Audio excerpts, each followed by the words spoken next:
Muy bien, seguimos aquí en Pulso Informativo a través de Nativa Televisión. Bueno, hace tiempo en el Perú estábamos reclamando, digamos, al Colegio de Abogados de Lima, ¿no? ¿Dónde está la conciencia jurídica del país? Y esto, la verdad, viene de varios años y no vamos aquí a detallar los nombres de los decanos anteriores, etcétera, porque uno dice, caray, estamos en una situación de desmadre, en la crisis política, en la crisis legal, ¿no es verdad? Y se necesita un pronunciamiento. Y bueno, se ha pronunciado el Colegio de Abogados de Lima a través de su decano, el doctor Raúl Canelo, en una situación bien complicada, donde alguien puede decir, oye, no te metas en camisa de 11 varas, pero lo acaba de hacer. Y yo estoy seguro, no sé si lo contará el doctor Canelo, pero estoy seguro que van a empezar las presiones si es que no han empezado ya. Digo, o llamar por teléfono y empezar a, digamos, a atarantarlo, etcétera, etcétera. ¿Cómo está, doctor Canelo? Muy buenos días. Muchas gracias, Rodolfo. Gracias por la invitación nuevamente. El gusto es nuestro. ¿Cómo así decidió, digamos, el Colegio de Abogados de Lima emitir pronunciamientos sobre este contexto complicado de la patria?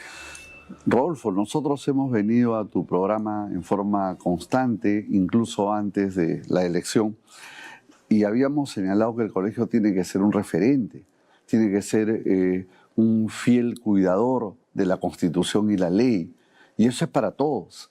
En esta ocasión hemos tenido que pronunciarnos sobre un hecho que evidentemente desde la perspectiva incluso del derecho procesal, yo soy profesor de derecho procesal, es incongruente.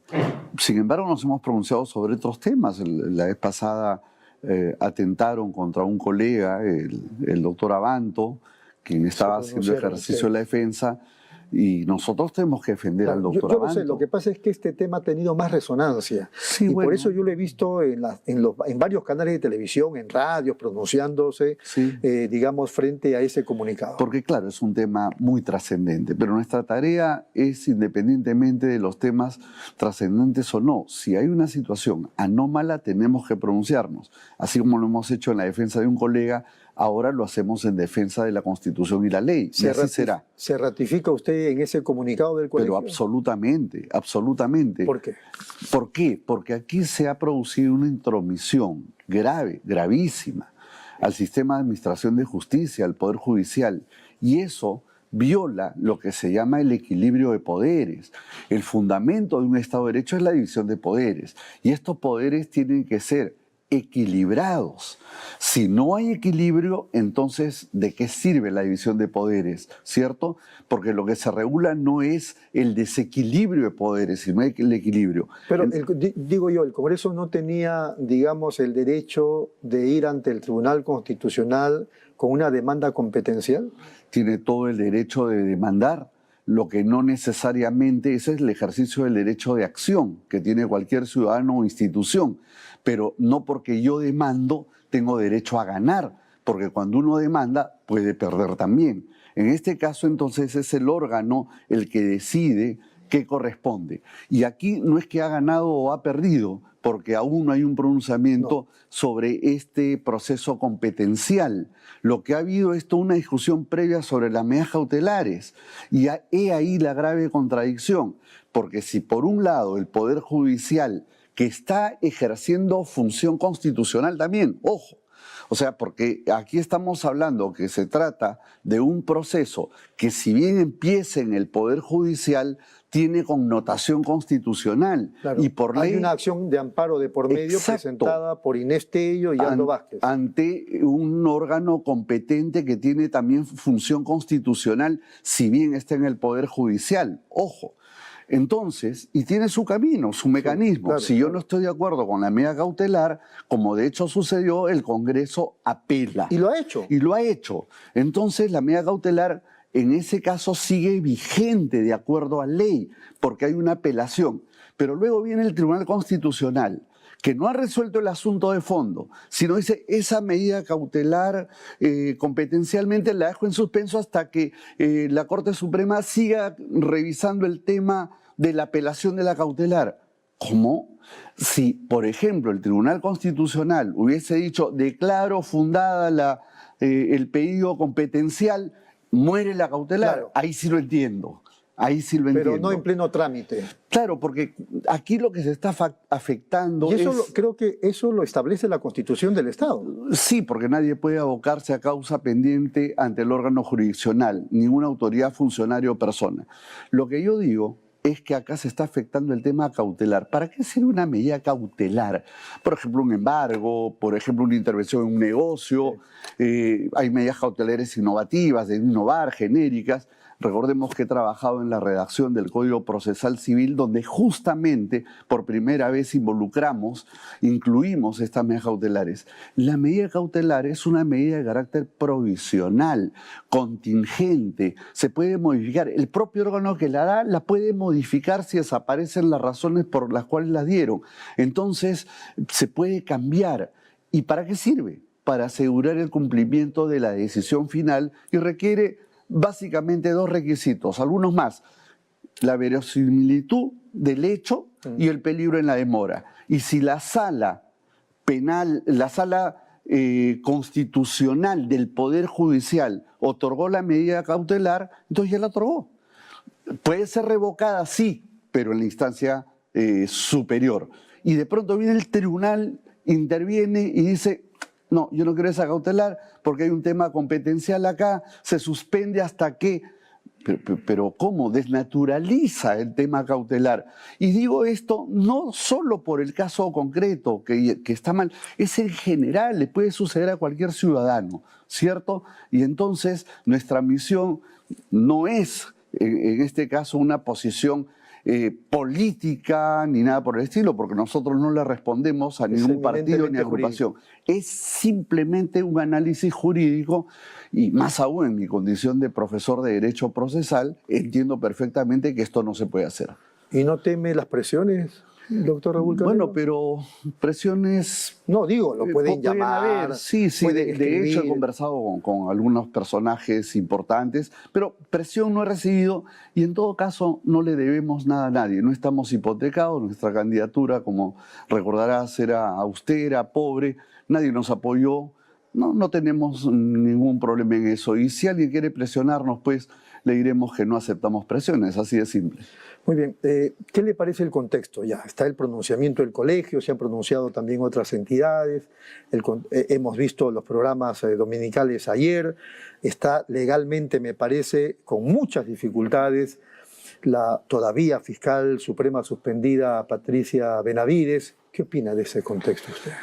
Bueno, yo lo que opino es que la situación que presenta la prensa, que en muchos casos es correcta, en otros casos puede no ser tan precisa, pero parecería, por toda la información que se está brindando, colaboradores eficaces, que ya no solamente hay indicios, hay muchos indicios.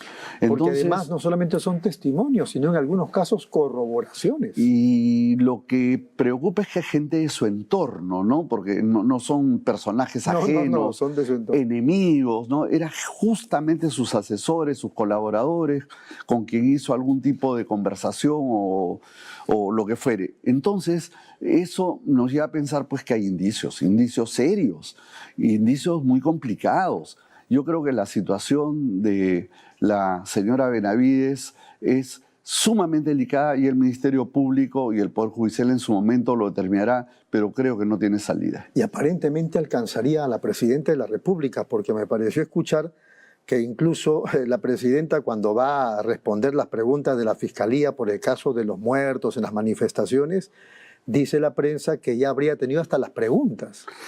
Sí, ahí hay un delito de quien les dio las preguntas contra los deberes de función. Y habría pues una situación de complicidad de la presidenta que se estaría beneficiando de esta circunstancia. Bueno, está en investigación. Así es. Lo que resulte, nosotros nos pronunciaremos evidentemente también, sea quien viole la Constitución y la ley, el colegio estará atento. Muy bien, doctor, usted tiene apenas semanas en el cargo como decano, ¿verdad? Sí. ¿Cómo ha encontrado el colegio? En una situación desastrosa. Porque una cosa es lo que uno exprese desde afuera y otra es ya ver in situ. Sí, bueno, es una situación desastrosa, ¿no? Empezando por el local que se adquiere, se arregla el local y luego deciden en transcurso de meses destruirlo. En estos momentos no tenemos oficina, no tenemos espacio, somos 100.000 abogados. El local se compró cuando apenas éramos un poco más de 10.000, yo recuerdo menos incluso. Ahora somos 100.000 y claro, nos queda pequeño. Y ese local que se compró... Que está al frente del local anterior. Mal que bien se compró. Discutible, que estuvo bien, mal, pero estaba. ¿Y por qué había que destruirlo días antes de terminar la gestión? Pero no solo eso.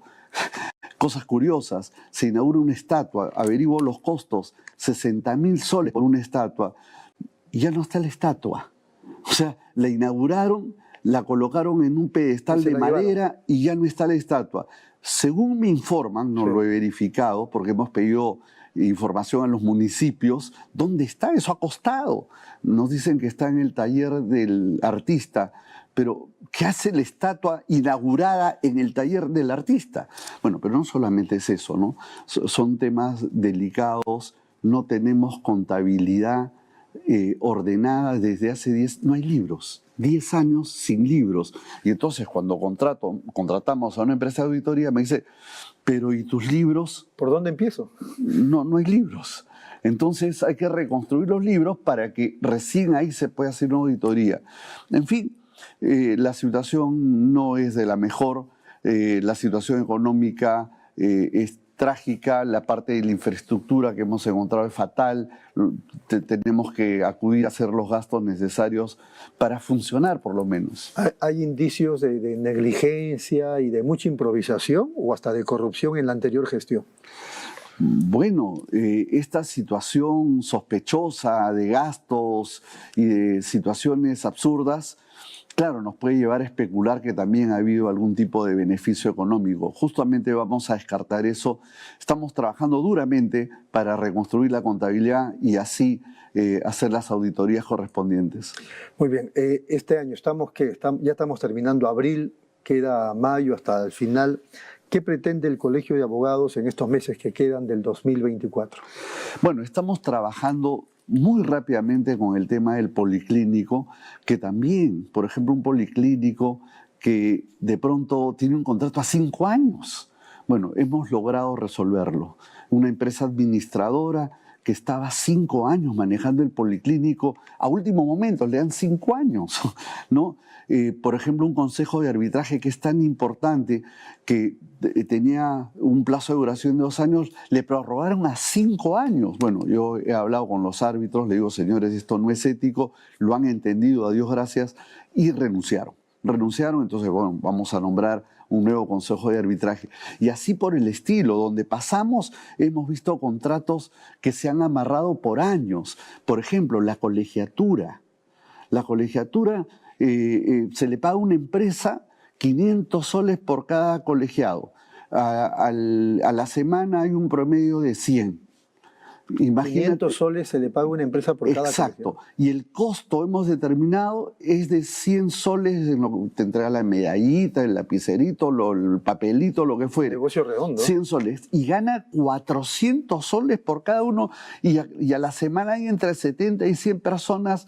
O sea, es que esto es inaudito. Supongo que ya resolvieron ustedes ese contrato. ¿O no se puede? Están los contratos pues vigentes. Entonces estamos conversando para decir, señor, esto no va. Y en todo caso hay sospechas fundadas de irregularidades, porque no puede ser que el colegio, siendo un colegio pobre, le haga ganar a un empresario más o menos el 500%, ¿no? Es absurdo. Lo que está bien, el empresario, quien administra, debe ganar, no hay duda, nadie es una beneficencia, pero lo que tendría que ser es una ganancia razonable. Así es. Esto no es razonable, esto es irregular y lo vamos a denunciar. Muy bien, para terminar, entonces se ratifica en que el Colegio de Abogados de Lima va a seguir pronunciándose en los temas que considere. Sí, y vamos a ser correctos y nuevamente, nosotros no tenemos una afiliación partidaria ni nada por el estilo. Nuestra misión es pronunciarnos en función de la ley y de la Constitución, como lo hemos hecho en este caso, y frente a cualquier autoridad, persona que viola los derechos fundamentales. Un detalle para terminar, sin ánimo de incomodarlo. a la Presidenta de la República le molestó muchísimo, y a la gente del entorno gubernamental, el uso del torito para romper la puerta de su casa. Y he escuchado a algunos que dicen que no, todos somos iguales ante la ley, pero otros que dicen, y la majestad de la jefatura del Estado. Cuéntenos cuál es su opinión sobre No, mi opinión es que debemos partir de la presunción de inocencia. Todas las personas son inocentes hasta que se pruebe lo contrario. Y siendo una persona de la más alta magistratura, ir a su casa de madrugada, romper la puerta, no me parece lo correcto. Yo creo que aquí debe haber formas, respetos. Es la autoridad. En todo caso, dar la oportunidad necesaria, tal vez en última ratio romper pues la puerta, pero tocan el timbre y no le abren, rompen la puerta, me parece un exceso, de repente un exceso de protagonismo de quienes intervinieron, y eso no está bien, por más que sea pues quien sea. Muy bien. Se exige prudencia. Correcto. Doctor Candelo, ha sido muy amable, muchas gracias, muy gentil. Vamos a la pausa, de inmediato regresamos.